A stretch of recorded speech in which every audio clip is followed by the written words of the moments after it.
थोडं मार्गदर्शन तुमच्या काय समस्या वगैरे असतील किंवा मी काल सांगितलं ऍक्शन केली, तुम्ही पण सांगा का? मला वाटते तुम्ही तुमच्याच बिल्डिंगच्या नाही, संपूर्ण विरार वसई तालुक्यातल्या ज्या तुमच्या मनामध्ये भेडसावणाऱ्या समस्या आहेत त्या तुम्ही सांगायला पाहिजे. तुम्ही गाडीत जातात, कामाला जातात, मार्केटला जातात, तर अनेक समस्या चर्चा होतात.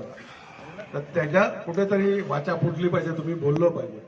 शेवटी काय आहे की तुमचे नातेवाईक असतील, मित्रमंडळी असतील, गाडीत येणाऱ्या जाणाऱ्या विषय काही ना काही विषय होतात, समस्या असतात, त्या मनात ठेवण्यापेक्षा तुम्ही बोललेलं बरं असतं.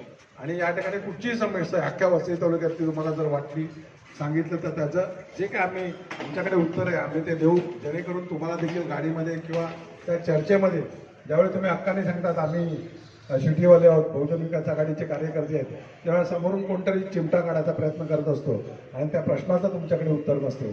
तर असे मनात असलेला कुठचाही प्रश्न तुम्ही विचारा, निश्चित आम्ही त्याचं उत्तर देण्याचा आणि समाधान करण्याचा प्रयत्न करू.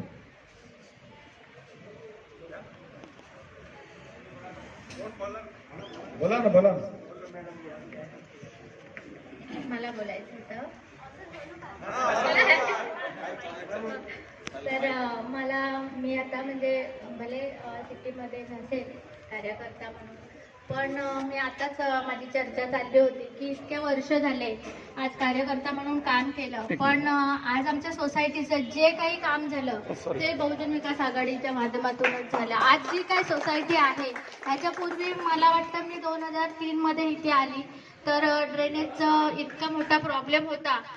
तर प्रत्येक वर्षाला डेंग्यूनी म्हणजे असं कोणी ना कोणी हॉस्पिटलमध्ये असायचं. आणि आम्ही असंच सहजमध्ये मी गेली अप्पांकडे, आणि त्यावेळेस वर्षाताई होत्या, प्रफुल्ल साने सर होते, आणि त्यावेळेस मी तिथे जाऊन म्हणजे रात्री एवढ्या कार्यकर्त्यांना घेऊन कोण ही व्यक्ती एवढ्या रात्रीची घरामध्ये अचानक घुसते असं चर्चा झाली. आणि त्याच्यानंतर मग ते ड्रेनेजचं काम असू दे किंवा आपल्या पहिल्या जुन्या नगरसेविका होत्या